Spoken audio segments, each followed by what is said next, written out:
Assalamualaikum. Hai Rek, ketemu lagi bareng aku Desi di Black Diary. Di video kali ini aku akan membagikan sebuah kisah kiriman dari Mas Irwan. Hai Mas, terima kasih ya atas izin yang telah diberikan sehingga aku bisa membagikan cerita kamu di YouTube Black Diary. Jadi ceritanya Mas Irwan ini lagi galau dikarenakan putus cinta. Lalu dia diajak ngopi nih sama teman-temannya di pinggiran sebuah sungai yang terkenal. Tempat itu untuk dijadikan, pasti kalian paham lah dengan apa yang aku maksud. Sehingga terbesit nih di pikirannya Mas Irwan untuk melakukan tindakannya tidak seharusnya dia lakukan. Tapi alhamdulillahnya tindakannya itu bisa dicegah oleh seorang jin horin dari sosok yang kemungkinan adalah salah satu korban di tempat tersebut. Wow, penasaran bukan? Ya sudah, kalau gitu kita tidak usah berlama-lama di intro. Mari kita langsung masuk saja ke ceritanya. Sebelum aku mengajak kalian untuk masuk ke ceritanya, aku mau kasih warning dulu nih ya. Kalau kalian ngedenger suara ngeng, itu adalah suara kipas korek. Ngapunten, kalau aku nggak pakai kipas aku nggak kuat sebab cuacanya tuh lagi panas banget. Nah, kipas ini kan kemarin belum aku bersihin, jadi suaranya itu smooth. Ini baru aja aku bersihin, nggak taunya suaranya muncul lagi. Jadi cukup mengganggu, tapi aku berharap tidak mengganggu kalian saat kalian mendengarkan aku bercerita. Dan semoga suara aku bisa kalian dengar dengan jelas. Kalau kalian sudah paham, kita bahas ceritanya Mas Irwan. Kejadian yang dialami sama Mas Irwan ini hampir-hampir mirip dengan kejadian atau suatu kejadian yang terjadi kepada almarhum Mas Angga. Cerita yang dibagikan sama Mas Johan di hari Kamis kemarin. Ayo, siapa yang belum nonton, tonton dulu, karena itu ceritanya bagus, ada pelajaran yang bagus bisa kita dapatkan dari cerita itu. Jadi yang belum tonton, tonton dulu. Yang udah nonton, tonton ini sampai habis. Mas Irwan tuh sempet kepikiran untuk melakukan tindakan seperti yang dilakukan sama Mas Angga. Cuma bedanya kan, kalau Mas Johan ini adalah POV dari seorang anak pemilik indekos tempat kejadian itu terjadi. Tapi kalau Mas Irwan ini adalah orang yang langsung ingin atau sempat punya pemikiran untuk melakukan hal itu. Tapi katanya Mas Irwan niatnya digagalkan oleh sosok jin korin yang sempat menasehati dia sehingga dia mengurungkan niat itu. Gimana ceritanya? Kok bisa kayak gitu? Jadi semuanya tuh bermula ketika Mas Irwan patah hati. Dia nggak ada angin, nggak ada hujan, diputusin sama pacarnya, sebut saja namanya Mbak Listi. Padahal mereka tuh sudah pacaran 6 tahun lamanya, sejak sama-sama duduk di bangku SMA. Jadi mereka tuh sekolah di SMA yang sama. Gak ada masalah apa-apa. Hubungan mereka berjalan dengan baik. 6 tahun juga bukan waktu yang singkat. Sudah terjalin hubungan yang baik pula antara keluarga satu sama lain. Tahu-tahu sikapnya Mbak Listi ini berubah sama Mas Irwan. Sampai berujung Mbak Listi minta putus. Mas Irwan awalnya kayak gak terima. Dia sudah berjuang habis-habisan untuk membahagiakan Mbak Listi. Tapi tahu-tahu harus begini endingnya. Memang mereka tuh sempat punya pemikiran untuk tidak mau buru-buru komitmen. Tapi tahun depan itu mereka rencananya mau lamaran gitu loh. Belum sempat niat lamaran ini terselenggara, hubungan mereka sudah kandas. Mas Irwan coba bertanya alasannya sama Mbak Listi kenapa.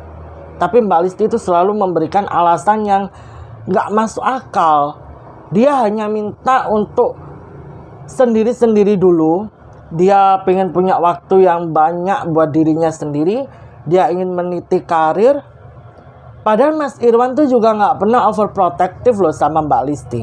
Mbak Listi mau keluar kemana dibiarin. Mau keluar sama siapa juga diizinin. asalkan ngomong. Jadi kalau pihak keluarganya Mbak Listi tanya sama Mas Irwan bisa ngasih tahu. Karena kan selama ini kan keluarganya Mbak Listi taunya ya Mbak Listi ini kemana-mana sama Mas Irwan. Mas Irwan nggak pernah bikin aturan aneh-aneh. Dan harusnya Mbak Listi tahu tentang hal itu. Mas Irwan tuh cerita sama aku pas waktu aku minta izin untuk membawakan cerita ini. Dimana dia itu sudah mengorbankan semuanya sampai dia rela ngencengin perutnya sendiri biar Mbak Listi ini tampil cantik. Sebelum jadi Mbak Listi yang sekarang, sampai bisa keterima kerja di sebuah toko swalayan, ada Mbak Listi dulu yang dirombak 100% sama Mas Irwan. Mas Irwan ngasih tunjuk fotonya ke aku gitu kan. Mbak Listi yang dulu sama Mbak Listi yang sekarang. Memang sekarang tuh jauh-jauh lebih cantik. Terlihat sekali kalau Mas Irwan tuh sangat-sangat memuliakan Mbak Listi. Mas Irwan aja bilang begini, aku buat beli satu kaos aja itu nggak kepikiran Mbak Desi. Yang aku pikirin cuma Listi. Listi udah makan belum? Listi perlunya apa? Yang aku sayangkan sih Mbak Listi sampai harus lepas hijab. Tapi kalau masalah lepas hijab itu kan urusan personal ya, personal dengan Tuhan. Jadi ya kita nggak bisa ngejudge juga, orang kita juga masih banyak dosa ya kan. Mas Irwan juga tidak mempermasalahkan hal itu. Sampai Mas Irwan itu cari-cari info biar Mbak Listi ini bisa keterima kerja. Karena Mbak Listi itu pengen banget kerja di swalayan itu. Karena Mbak Listi kekeh ingin mengakhiri hubungan asmara mereka, Mas Irwan cuma minta begini. Selama kamu belum menikah, kalau aku kebetulan main nih ya di dusun kamu, aku pengen mampir ke rumah kamu, tolong jangan dilarang. Karena ya Mas Irwan tuh sudah menganggap orang tuanya Mbak Listi seperti orang tuanya sendiri. Begitu pula orang tuanya Mas Irwan juga sudah menganggap Mbak Listi seperti anak sendiri. Ya mau nggak mau akhirnya Mas Irwan buka suara ke keluarganya kalau dia tuh sudah putus sama Mbak Listi. Akhirnya apa? Akhirnya Mas Irwan tuh menerima banyak sekali pertanyaan yang membuat pikirannya tuh makin sumpek, ya kan? Ketambahan lagi Mas Irwan tuh dapat informasi dari Mas Dodo. Lah Mas Dodo ini itu teman baiknya Mas Irwan sejak mereka sama-sama duduk di bangku SMP. Lah rumahnya Mas Dodo itu satu dusun sama Mbak Listi. Pada suatu hari, pacarnya Mas Dodo yang satu tempat kerja sama Mbak Listi cerita ke Mas Dodo kalau Mbak Listi itu ada main sama supervisornya. Di mana supervisornya ini statusnya sudah menjadi suami orang.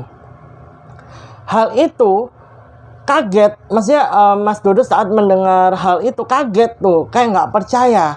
Ketambahan pacarnya bilang begini, hubungan mereka tuh ternyata sudah terjalin 8 bulan yang sampai istrinya si supervisor ini datang melabrak Mbak Listi di tempat kerja yang kedapatan lagi makan berdua sama si bapak supervisor.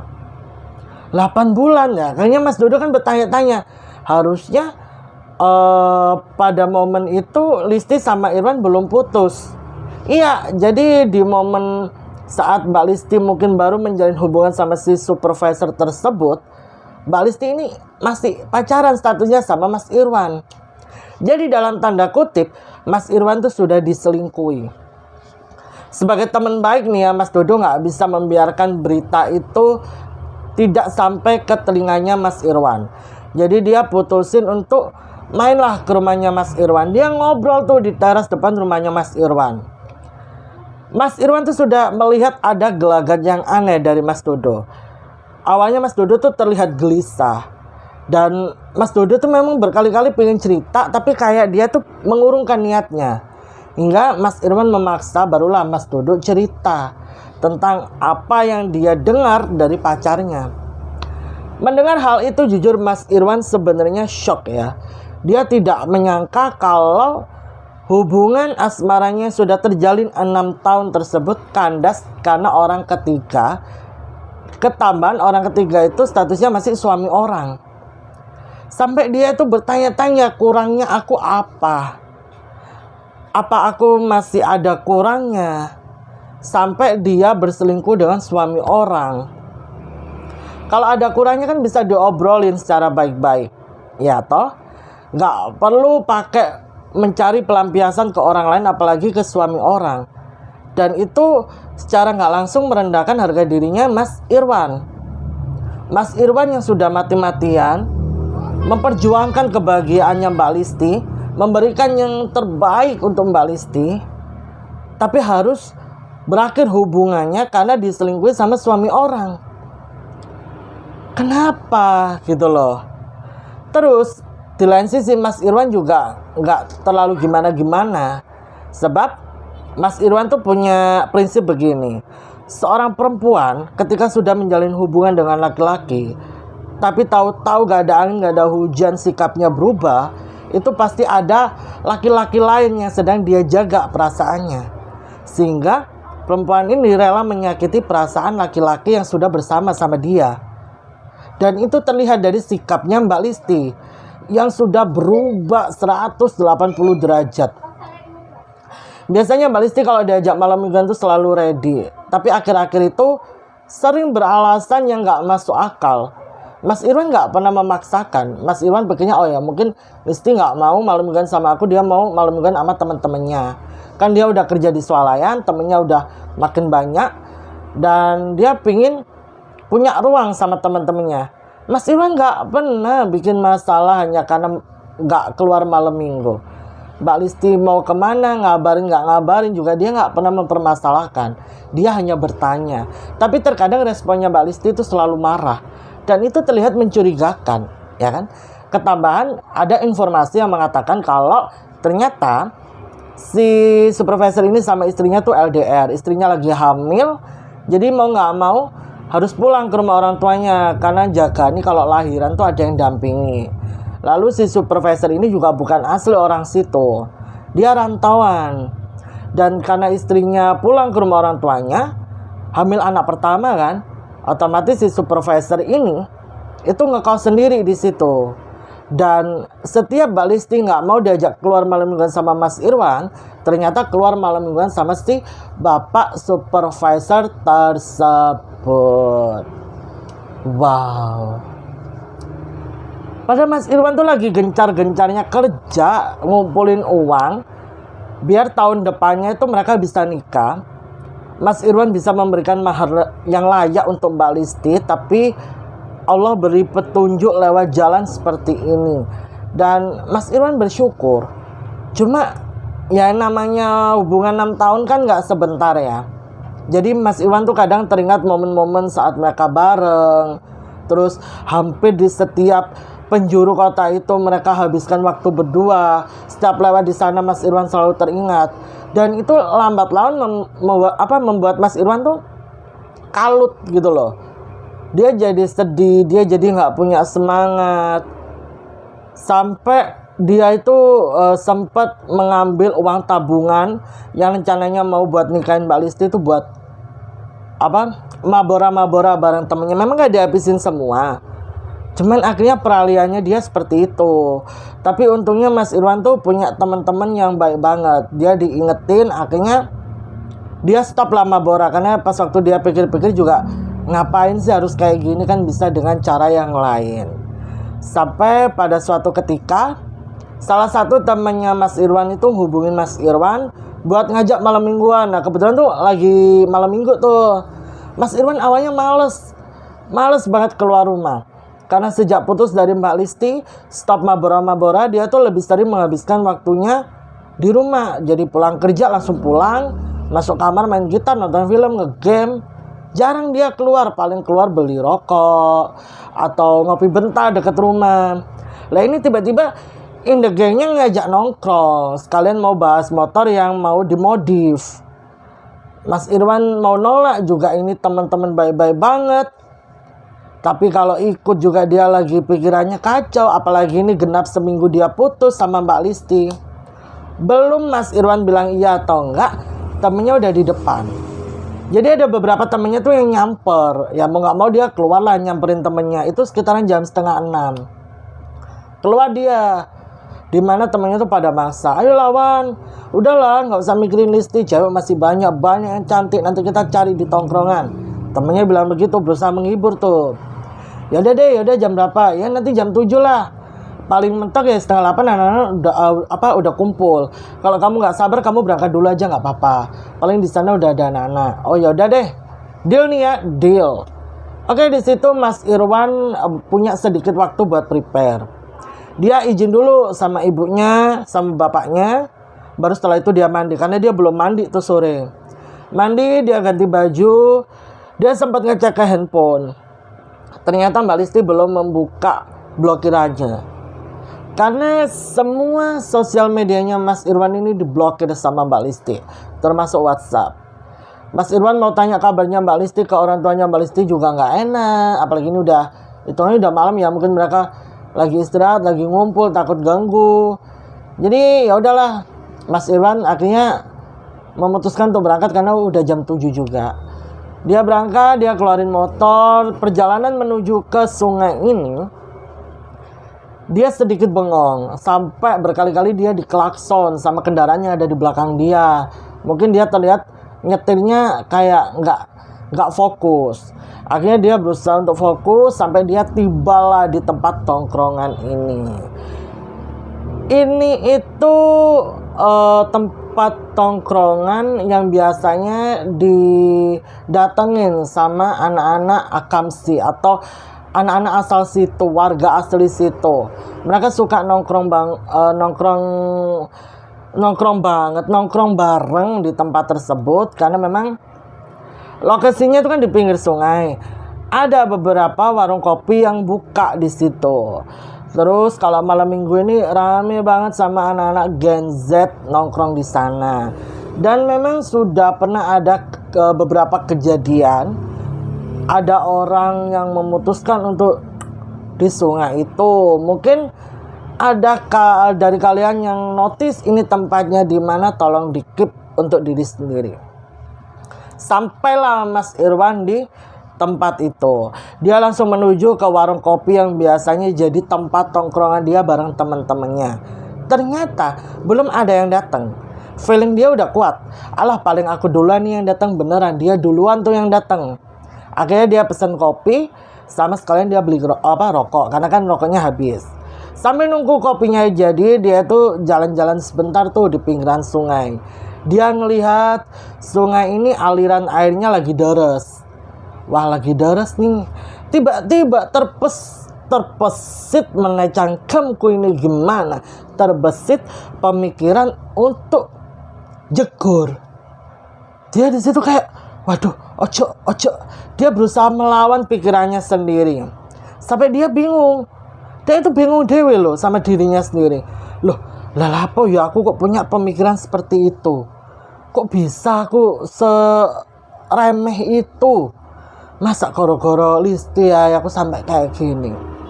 Ketika dia sedang bergulat dengan isi pikirannya sendiri, tiba-tiba ada cowok yang berdiri di sebelah dia.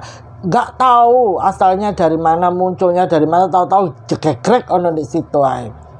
Si laki-laki ini memperkenalkan dirinya dengan nama, ya sebut saja Budi gitu ya.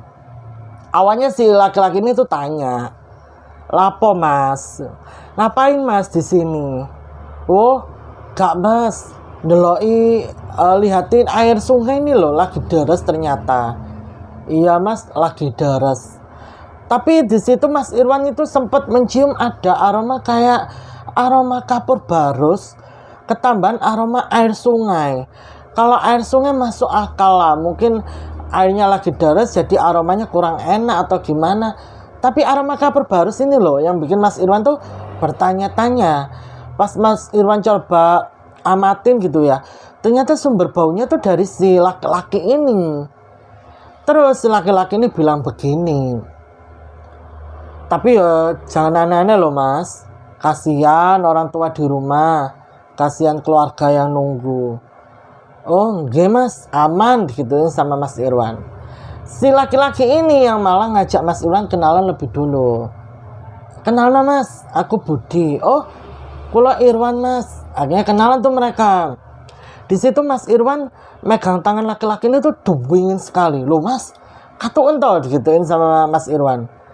"Apa perlu jaket? Saya bawa jaket kok Mas." "Oh mboten Mas, mboten usah gitu." Oh, akhirnya mereka cerita tuh, dimana laki-laki ini cerita. Terus dia ngomong dewe ngono iku. Laki-laki ini bilang begini, Mas Budi ya. Mas Budi itu bilang begini. Aku tuh aslinya nyesel, Mas. Waktu itu aku punya pacar, sebut saja namanya Cynthia. Aku tuh cinta mati, Mas, sama Cynthia itu. Aku ngorbanin semuanya buat Cynthia. Tapi aku diselingkuhi, Mas. Aku gak terima. Karena aku bukan anak orang kaya. Aku membagi NDE itu juga perjuangannya gak mudah, Mas. Aku harus nyambi kerja sana, nyambi kerja sini. Biar setiap kali dia minta uang buat beli make up, buat beli jajan, nongkrong sama temen-temennya, aku ada uang buat ngasih. Masih aku gak diajak, tapi aku ngasih deh, itu aku seneng, Mas. Karena bagiku tuh kebahagiaannya dia nomor 1. Aku tuh nggak mikir kebahagiaanku dewe. Karena aku berharap suatu saat nanti kalau Cynthia sudah siap nikah, aku mau nikahin dia. Tapi lah kok aku malah diselingkuhi, Mas. Nggak sekali 2 kali, berkali-kali. Aku maafin. Konangan aku tak sepurani. Sampai akhirnya udah ke-7 kali aku diselingkuhi, Mas. Aku awalnya tuh nggak tahu kalau dia tuh keluar sama cowok. Dia ngomongnya keluar sama temen cewek. Tak iyakan, tak izinin, Mas. Aku nggak pernah ngelarang. Terus aku dapat info dari temen aku di telepon kalau Cynthia ini lagi nongkrong sama cowok di warung makan depan tuh loh, Mas. Adalah rumah makan, aku nggak bisa sebutin ya. Tak samperin, Mas, ke situ. Ternyata bener ada Cynthia sama cowok. Aku nganggit itu temen nih. Dia sempat ngelihat aku di parkiran. Aku nggak nyamperin karena aku nggak mau buat dia malu. Aku milih buat pergi, tapi dia nyamperin aku. Akhirnya aku yang awalnya jalan motorku pelan-pelan terus ngeliat dia lari. Cowok itu juga ngejar dia. Aku milih berhenti. Akhirnya aku tanya penjelasan dia. Aku dengerin. Terus cowok yang ngejar dia itu akhirnya mendekat. Ngedengerin penjelasannya, Cynthia nggak terima. Akhirnya kami bertengkar. Karena si cowok itu nggak mau ngelepas Cynthia, aku yang ngelepas Cynthia, Mas. Tak ikhlasnya Cynthia sama laki-laki itu. Tapi di lain sisi aku hancur, Mas. Aku sampai nggak nurut sama ibuku. Hanya karena nuruti Cynthia. Tapi ternyata semuanya harus berakhir kayak gini, Mas. Pikiranku kalut. Aku gak ngerti mau cerita ke siapa. Aku gak tahu mau kemana. Setiap kali aku pulang, aku gak iso ngeliat wajah ibuku, Mas. Aku terlalu berdosa sama ibuku. Sampai aku tuh buat natap wajah ibuku tuh malu, Mas. Akhirnya aku pergi ke sini. Delala kok warung-warung itu tutup, Mas. Mbok pas wayah tutup, mbok pas piye aku gak paham. Terus situ Mas Irwan kan ngamatin tuh sampai dia kan gini tuh. Terus piye, Mas, gitu lah sama Mas Irwan. Tiba-tiba tuh ada yang manggil namanya Mas Irwan dari belakang. Wan, ya, saya didelok. Teman-temannya udah pada datang semua tuh. Terus piye, Mas? Panggil lagi tuh Mas Irwan. Pas Mas Irwan noleh, Mas Irwan tuh sempat ngedenger Mas Budi tuh bilang gini. Ya wis akhirnya aku milih jago nang kene, Mas. Lah Mas Irwan kan kaget jelas noleh kedek. Mas Budi ndak ada. Mas Irwan tuh sampai kaget deh. Golek apa ya Mas Budi ki jegur tapi kalau dia jegur di momen tersebut kan harusnya terdengar bunyi bur gitu kan. Ndak ada bunyi apa-apa. Lah Mas Budi kemana perginya? Akhirnya beberapa temannya Mas Irwan tuh nyamperin Mas Irwan. Wan, lah apa nang kene ki? Oh, dukung ngenteni nang warung kok tambah nang kene. Loh, sik tah, iku mau lho. Budi ku malu durung mari cerita. Aku lo kaget, Rek. Budi sapa sewan digituin sama temen-temennya.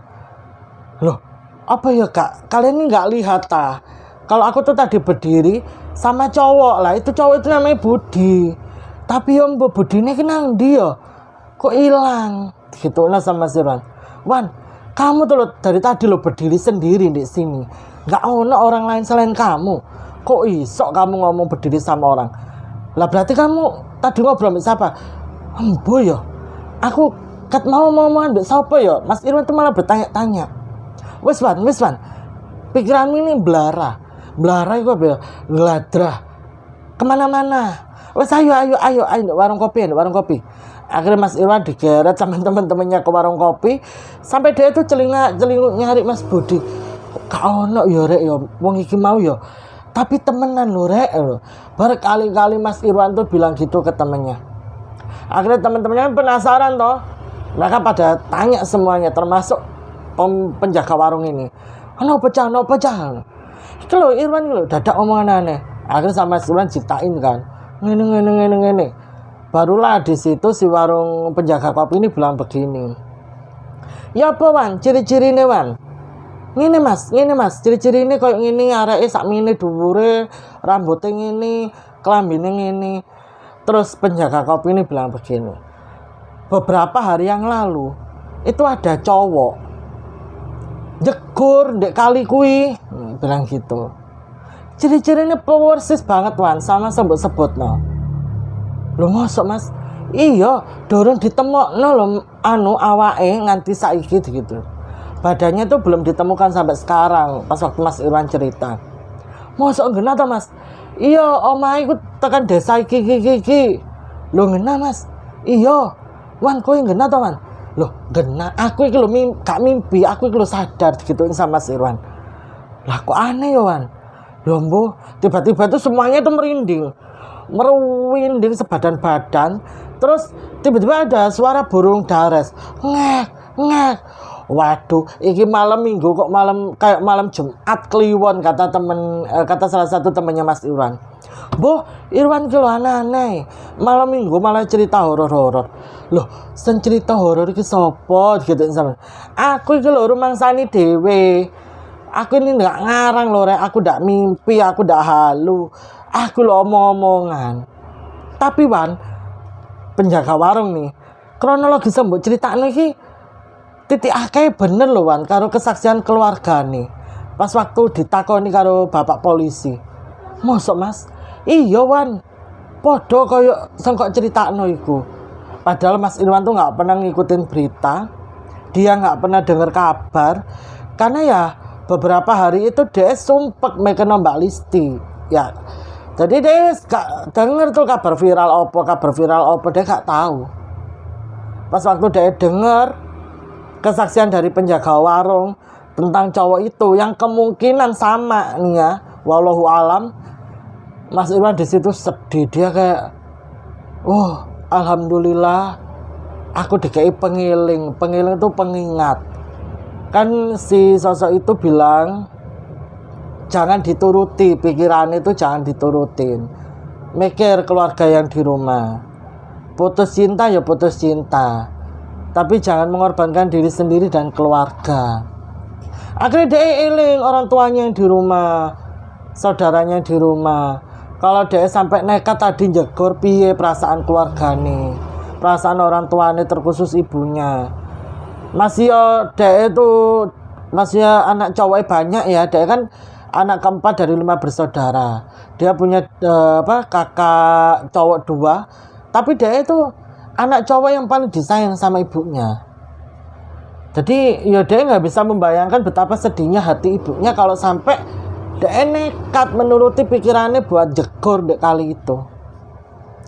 Untungnya Mas Irwan tuh bertemu dengan sosok jin korin dari seseorang tersebut yang memperkenalkan dirinya dengan nama Mas Budi, sehingga dia diingatkan sampai apa yang sempat terpikirkan di benaknya itu tidak jadi terlaksana dan dia selamat. Dia kalau lagi kalut gitu kadang sempet keinget sama sosok Mas Budi ini pas waktu nasehatin dia. Tapi alhamdulillah sekarang Mas Irwan sudah move on. Dia sudah mulai berdamai dengan apa yang sempat terjadi dalam hidupnya.